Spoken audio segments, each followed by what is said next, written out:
الحمد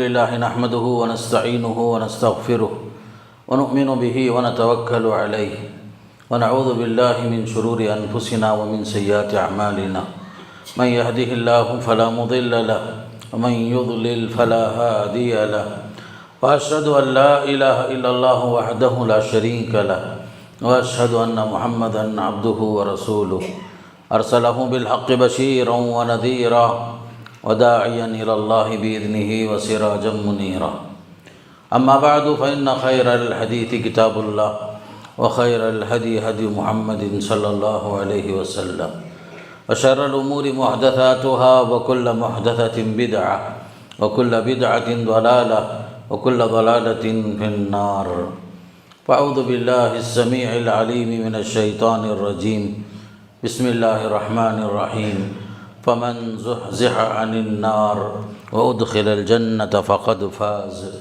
وما الحياة الدنيا إلا متاع الغرور. عن أنس بن مالك رضي الله عنه قال قال رسول الله صلى الله عليه وسلم ما من أحد يشهد أن لا إله إلا الله وأن محمد رسول الله صدقا من قلبه إلا حرمه الله على النار. رواہ البخاری. تمام تعریفیں اس اللہ کے لیے جو ہم سب کا خالق ہے، رازق ہے، ہر قسم کی عبادتوں کا مستحق ہے. درود و سلام ہو اللہ کے نبی صلی اللہ علیہ وسلم پر، آپ کے صحابہ کرام، تابعین اور تبع تابعین سے اللہ راضی ہو. اللہ تعالیٰ ان سب کے خدمات قبول فرمائے اور انہیں جنت نصیب فرمائے، ہمیں بھی نیک اعمال کی توفیق نصیب فرمائے. محترم حضرات، ابھی آپ کے سامنے سورہ آل عمران کی آیت ہے ایک حصہ، بخاری شریف کی ایک حدیث آپ کے سامنے رکھا. اللہ کا پیغام یہ ہے فَمَنْ زُحْزِحَ عَنِ النَّارِ، جسے جہنم سے دور کر دیا گیا، وَأُدْخِلَ الْجَنَّةَ، جنت میں داخل کر دیا گیا، فقد فاز، یقیناً وہ شخص کامیاب ہو گیا. وما الحیات الدنیا الا متاع الغرور، یہ دنیاوی زندگی کے ساز و سامان بس دھوکے کے سامان نہیں. بس حضرت انس بن مالک رضی اللہ عنہ کی حدیث میں اللہ کے رسول علیہ السلام کا یہ فرمان ہے، جو بندہ اشہد ان لا الہ الا اللہ اشہد ان محمد رسول اللہ پورے یقین کے ساتھ اپنے دل سے کہتا ہے تو اللہ تعالیٰ اس پر جہنم کی آگ کو حرام کر دیتے. یعنی اشہد ان لا الہ الا اللہ و اشہد ان محمد رسول اللہ کہنا، زبان سے کہنا اور دل سے تصدیق بھی کرنا، پورا یقین ہو کہ میرا رب اللہ کے سوا کوئی نہیں ہے، میں اسی کی بندگی کرتا ہوں، اور محمد رسول اللہ صلی اللہ علیہ وسلم اللہ کے آخری نبی، آخری رسول ہیں. پورے یقین کے ساتھ زبان سے، دل سے بھی آدمی تصدیق کرے تو اس پر جہنم کی آگ حرام کر دی جاتی ہے. الغرض بتانے کا مقصود یہ ہے کہ مسلمانوں کے لیے سب سے اہم کامیابی یہ ہے جنت کا دروازہ اس کے لیے کھول دیا جائے، جہنم کا دروازہ اس کے لیے بند کر دیا جائے، داخلے کی اجازت مل جائے جنت میں جانے کے لیے. یہی سب سے بڑی کامیابی ہے. ہماری زندگی کا خلاصہ یہی ہو کہ ہمیں جنت نصیب ہو، ہمیں جہنم سے دور کر دیا جائے. اس سے بڑی کامیابی اور کوئی کامیابی نہیں ہے. قرآن یہی کہتا ہے سب سے بڑی کامیابی یہی ہے کہ ہماری زندگی گزر تو جاتی ہے کسی نہ کسی شکل میں، مال و دولت کے ساتھ بھی، غربت کے ساتھ بھی، آدمی جیسے بھی زندگی گزارتا ہے، لیکن سب سے اہم یہ ہے کہ آخرت میں کامیابی ملے. دنیا گزرے جیسے بھی گزر جائے، لیکن آخرت ہمارا جہاں پر ہماری زندگی ہمیشہ کی زندگی ہے اور ہمیشہ ہم کو وہیں رہنا ہے، اور وہاں کی زندگی ابدی زندگی ہے. ابدی زندگی میں کامیابی چاہیے. ابدی زندگی میں خاص کر کے جہنم سے ہمیں دور کر دیا جائے اور جنت مل جائے، یہی سب سے بڑی کامیابی ہے. اس سلسلے میں ہمیں یاد رکھنا ہے، ایسے اعمال کرنا ہے جو اللہ کے پاس پسندیدہ ہوں، اور خاص طور پر رسول اکرم صلی اللہ علیہ وسلم نے ہمیں رہنمائی فرمائی ہے ایسے اعمال کی طرف جو ہمارے لیے جنت کو واجب کر دیتے ہیں اور جہنم کو حرام کرتے ہیں۔ تو اس میں سے سب سے پہلی چیز یہ ہے کہ ہم کلمہ شہادت جب پڑھتے ہیں، اشہد ان لا الہ الا اللہ، اشہد ان محمد رسول اللہ، پورے ایمان کے ساتھ، پورے یقین کے ساتھ، اور ہر حال میں زبان کے ساتھ دل بھی جو ہے ہمارا اس پر تصدیق کرے، عملی زندگی میں کبھی اللہ کے ساتھ کسی کو شریک نہ ٹھہرائیں، کبھی شرک کے قریب بھی نہ جائیں۔ تو خاص کر شہادتین کا اقرار پورے صدق دلی کے ساتھ، سچائی کے ساتھ آدمی اگر اقرار کرتا ہے اشہد ان لا الہ الا اللہ، اشہد ان محمد رسول اللہ، یہ بھی ایک ذریعہ ہے جنت میں داخلے کا۔ دوسرا ایک اہم ذریعہ ہے جو خاص کر جنت میں جانے کے لیے اور جہنم سے دور ہونے کے لیے ضروری ہے۔ ایک حدیث میں اللہ کے نبی علیہ السلام نے فرمایا، کل امتی یدخلون الجنہ الا من ابا، قالوا من یابا یا رسول اللہ۔ آپ نے فرمایا کہ میری پوری امت میں جنت میں داخل ہو گئی سوائے اس شخص کے جو انکار کرے۔ صحابہ نے پوچھا کون ہے جو انکار کرے گا یا رسول اللہ؟ تب آپ نے فرمایا من اطاعنی دخل الجنہ، جو میری اطاعت کرے گا، فرما برداری کرے گا، میرے راستے پہ چلے گا، وہ جنت میں داخل ہوگا۔ اب جو شخص انکار کرے گا مطلب یہ ہوگا جو آپ کی نافرمانی کرے گا، فرمایا کہ وہ جنت میں داخل نہیں ہوگا۔ آپ نے یہ فرمایا کہ پوری امت جنت میں جائے گی، مگر اطاعت شرط ہے۔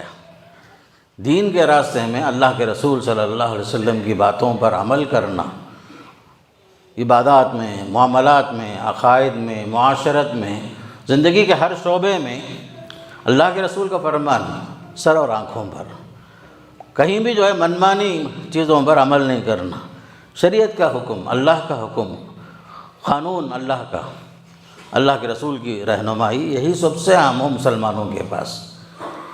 اسی لیے اللہ نے صاحب فرمایا یا ایھا الذین آمنوا لا تقدموا بین یدی اللہ ورسولہ واتقوا اللہ، اے ایمان والو اللہ اس کے رسول کے حکم سے آگے نہ بڑھو، ہر معاملے میں اطاعت کرو۔ جو بندہ اللہ اس کے رسول کی اطاعت کرے گا وہی جنت میں جائے گا، جو انکار کرے گا یعنی اطاعت نہ کرے، سرکشی کرے، دین کے معاملے میں اپنی خواہشات کو خدا بنا لے، جو دل میں پسند نہ آئے اس کو قبول کرے، جو پسند نہ آئے اس پر عمل نہ کرے، خواہشات کی غلامی جو ہے انسان کو جہنم سے قریب کر دیتی ہے۔ اس لیے اطاعت اللہ اس کے رسول کی دخول جنت کا ایک ذریعہ ہے۔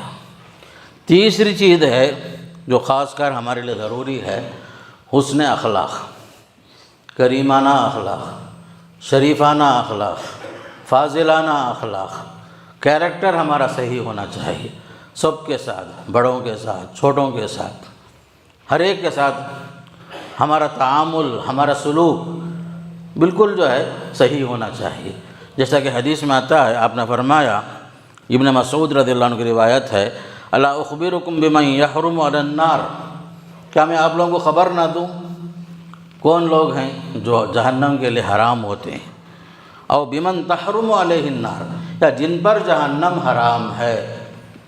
تب آپ نے فرمایا علی کل قریب ہین سہل، جہنم حرام ہے ہر اس شخص سے جو لوگوں سے قریب ہے، سکون اور وقار کی زندگی گزارتا ہے، پرسکون زندگی، پروقار زندگی، اور لوگوں کے ساتھ معاملات میں نرمی کرتا ہے۔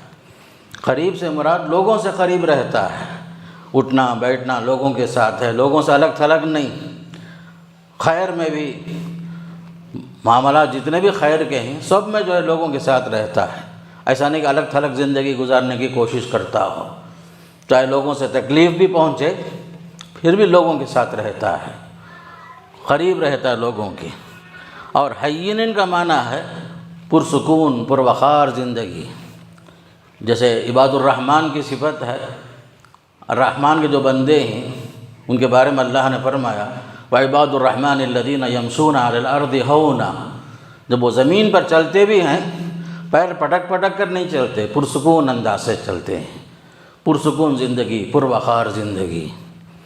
پھر اسی طرح لین، لوگوں سے تصرفات کے اندر، معاملات کے اندر سختی نہیں برتتا، گالی گلوچ کا معاملہ نہیں، نرمی کا معاملہ، آسانی کا معاملہ، درگزر کا معاملہ، ایک دوسرے کو برداشت کرنے کا معاملہ، حسن اخلاق. تو یہ چیز خاص کر حسن اخلاق جو ہے انسان کو جنتی بنانے کے لیے سب سے اہم چیز ہے. بلکہ ایک حدیث میں آپ نے یہاں تک فرمایا ان اکثر ما يدخل الناس الجنہ تقوی اللہ وحسن الخلق. لوگوں کو کثرت سے جنت میں داخل کرانے والے اعمال میں سے دو چیزیں ہیں، ایک ہے اللہ کا تقوی، اللہ کا ڈر، اور ایک چیز ہے حسن اخلاق. کیریکٹر صحیح ہونا چاہیے، اس لیے کہ اخلاق کے ذریعے سے آدمی پہچانا جاتا ہے. اور رسول اکرم صلی اللہ علیہ وسلم کی سب سے بڑی صفت جو قرآن میں اللہ نے بیان فرمایا انک لعلی خلق عظیم. آپ صلی اللہ علیہ وسلم اخلاق کے بلند مرتبے پر فائز تھے. تو امت محمدیہ بھی اخلاق کے معاملے میں کبھی بھی پیچھے نہ ہو، حسن اخلاق کو اپنائے، کریمانہ اخلاق کو اپنائے، لوگوں کی اذیتوں کو برداشت بھی کرے، لوگوں کو بد دعا دینا، گالی دینا، زبان پر ہمیشہ گالی ہونا، لعنت کے الفاظ ہونا، ان سب چیزوں سے بچنا.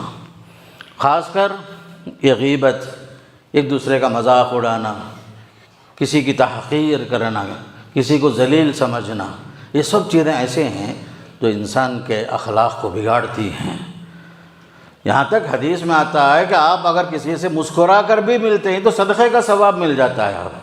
آپ کسی سے سلام کے ساتھ مصافحہ کر کے خوش اخلاقی سے، خندہ پیشانی سے ملتے ہیں، اس پر اجر ہے صدقے کا. ان تلقى اخاك بوجه طلق صدقہ. حالانکہ آپ نے کوئی پیسہ خرچ نہیں کیا، آپ کا سلوک، آپ کا رویہ، لوگوں سے خوش اخلاقی سے ملے، لوگوں سے خیریت پوچھے، لوگوں کے ساتھ اچھے انداز سے پیش آئے، یہی آپ کا سلوک جو ہے جنتی بنانے کے لیے کافی ہے.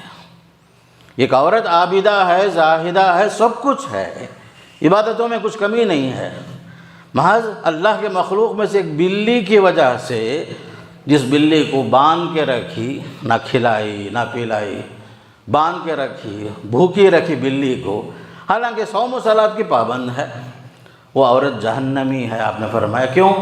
ایک بلی کی وجہ سے. ایک مخلوق کو باندھ کے رکھنا، بھوکے رکھنا، پیاسے رکھنا، یہاں تک کہ وہ بلی مر گئی. تو صوم و صلاۃ کے علاوہ یہاں ایک چیز ہے حسن اخلاق. لوگوں کے ساتھ ہمارا سلوک کیسا ہے، تعامل کیسا ہے، ہم لوگوں سے کیسے پیش آتے ہیں، یہ کریمانہ اخلاق جنتی بنانے کے لیے بہت اہم ہے. اس لیے حدیث میں آیا دو چیزیں جہنم میں انسان کو کثرت سے داخل کرتی ہیں. اس میں آپ نے فرمایا الفم والفرج، انسان کی زبان اور خاص کر کے شرمگاہ. حدیث میں یہ بھی آتا ہے صبح ہونے کے ساتھ انسان کا ہر عضو زبان سے درخواست کرتے ہیں، زبان سے بھائی تو ذرا اپنے آپ کو سنبھال کے رکھ، تو اگر صحیح ہے تو ہم بھی صحیح رہیں گے، تیری زبان اگر بگڑ گئی تیری وجہ سے ہم سب جہنم میں جلیں گے، تڑپیں گے ہم. اس لیے زبان سے درخواست کرتے ہیں انسان کا ہر عضو. تو یاد رکھو حدیث میں آتا ہے کہ زبان انسان کو یا تو جنتی بنا سکتی ہے یا جہنمی بناتی ہے. زبان سے نکلنے والا ہر جملہ سوچ کر سمجھ کر بولنا، ایسا نہ ہو کہ ہماری وجہ سے، ہماری زبان سے نکلنے والی کوئی ایسی بات خود ہم ہی جہنمی بنائے. اس لیے یاد رکھو تقویٰ اور حسن اخلاق بھی سب سے اہم چیز ہے انسان کو جنتی بنانے میں. اور ایک چیز ہے خاص کر نمازوں کی پابندی میں انسان جنتی بنتا ہے. بلکہ حدیث میں یہاں تک آیا، آپ نے فرمایا کہ خاص کر حرم اللہ علی النار ان تأکل اثر السجود، اللہ نے اس پیشانی کو حرام کر دیا ہے جس پر سجدے کے نشانیاں ہیں۔ سجدے کی نشانی کی وجہ سے، یعنی سجدے کی وجہ سے، نماز کی وجہ سے آدمی جو ہے جنتی بنتا ہے۔ اس لیے ایک اکثر خاص کر فرائض کی پابندی، سنن کی پابندی، نوافل کی پابندی بہت اہم ہے۔ بلکہ ایک حدیث خاص طور پر ظہر سے پہلے 4 رکعت، ظہر کے بعد 4 رکعت، جو بندہ اس کی پابندی کرتا ہے، آپ نے یہاں تک فرمایا کہ جہنم کی آگ اس پر حرام ہے۔ ظہر سے پہلے 4 رکعت، ظہر کے بعد 4 رکعت، چاہے آپ 4 رکعت ایک سلام سے پڑھو یا 2 رکعت الگ الگ پڑھو، دونوں کی گنجائش ہے۔ تو بہرحال سنن اور نوافل میں فرائض کی طرح بعض خاص سنتیں ایسی ہیں آدمی کو جنتی بناتی ہیں اور جہنم کو حرام کر دیتی ہیں۔ اور ایک عمل ہے، خاص کر آپ صلی اللہ علیہ وسلم نے فرمایا 3 آنکھیں ایسی ہیں، 3 آنکھیں ایسی ہیں جہنم اس پر حرام ہے۔ ایک آنکھ وہ ہے جو اللہ کے خوف سے ہمیشہ آبدیدہ ہو، ہمیشہ اللہ کے خوف سے، اللہ کے ڈر سے آنسو نکلتے رہے ہیں۔ خوف الہی، میرا کیا ہوگا، میرا اعمال کا حال کیا ہے، میں جو ہے اللہ تعالیٰ کے پاس کیا اعمال لے کے جا رہا ہوں۔ کثرت اعمال کے باوجود دھوکے میں نہ رہے آدمی، ہمیشہ ڈرتے رہے پتہ نہیں کون سا عمل قبول ہوا، کون سا عمل میرا قبول نہیں ہوا، کون سے عمل میں اخلاص کی کمی ہو گئی۔ اللہ کے عذاب کا ڈر بھی ہونا۔ جنت اور جہنم کے فیصلے تو آسمان پر ہوتے ہیں، زمین پر نہیں ہوتے۔ اس کے باوجود ہمیشہ بندہ جو ہے خوف اور رجا کی امید میں رہے، خوف بھی ہو اللہ کے عذاب کا اور ایک طرف رحمت، اللہ کی رحمت کی امید بھی ہو، لیکن آنکھوں سے ہمیشہ اللہ کے عذاب کے ڈر سے آنسو بہنا۔ ایسی آنکھ جو اللہ کے خوف سے آنسو بہاتی ہیں۔ آدمی تنہائی میں بیٹھا، اپنے گناہوں کو یاد کیا، آنسو بہایا، تو ایسی آنکھ پر جہنم حرام ہوتی ہے۔ اور ایک آنکھ جس پر آپ نے فرمایا عین حرست فی سبیل اللہ، اللہ کے راستے میں، جہاد فی سبیل اللہ میں رات بھر جاگتے ہوئے مجاہدین کا پہرے دینا۔ تیسری آنکھ وہ ہے غضت عن محارم اللہ، اللہ کے حرام کردہ چیزوں پر آنکھیں بند کر لینا، حرام کردہ چیز کو نہیں دیکھنا، آنکھوں کی حفاظت کرنا۔ اس لیے کہ انسان کا کیا ہر عضو جو ہے ایک حدیث کے مطابق زنا کا مرتکب ہے، زبان سے بھی، ہاتھ سے بھی، پیر سے بھی آدمی زنا کرتا ہے۔ آنکھوں سے زنا کیا ہے؟ جس چیز کو اللہ نے دیکھنے کو حرام کر دیا اسے دیکھنا، یہ جو ہے خاص کر آنکھ کی حفاظت یہاں کرنا، اللہ کے حرام کردہ چیز سے اپنے آنکھوں کی حفاظت کرنا۔ خصوصاً ایک آخری چیز یہ بھی ہے کہ جہنم کی آگ جس پر حرام ہوتی ہے، بعض مرتبہ بعض لوگوں پر آزمائش آتی ہے، بچے پیدا ہوتے ہیں، وفات ہو جاتے، انتقال ہو جاتے، 2 بچے، 3 بچے، تو آپ صلی اللہ علیہ وسلم نے ایک حدیث میں فرمایا لا يموت لأحد من المسلمین 3 من الولد فتمسه النار الا تحلة للخصم۔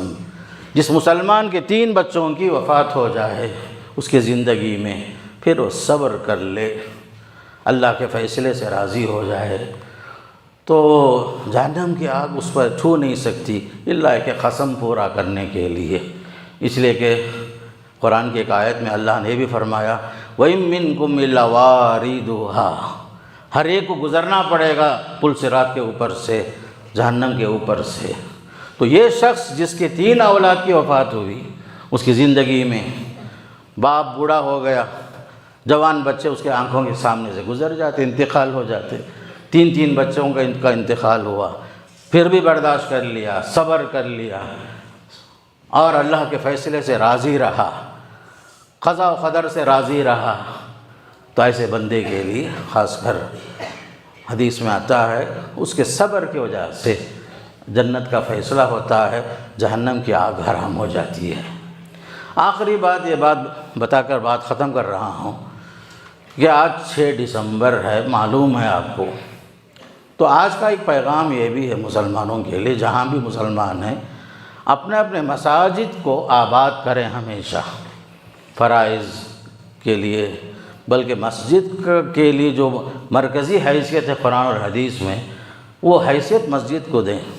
سارے مسائل مسلمانوں کے مسجد سے متعلق ہیں، چاہے وہ نکاح ہو، نماز ہو، طلاق ہو، آپس کے جھگڑے ہوں، جو بھی مسائل ہوں، مسلمان اپنے مسجد کے ذریعے سے مسجد کو آباد کرتے ہوئے ہمیشہ مسجد کو آباد رکھیں۔ اس لیے کہ ہمارے پورے ہندوستان کے اندر بہت سارے شہر ایسے بھی ہیں جہاں پرانی مسجدیں آج بھی ہیں لیکن ویران ہیں۔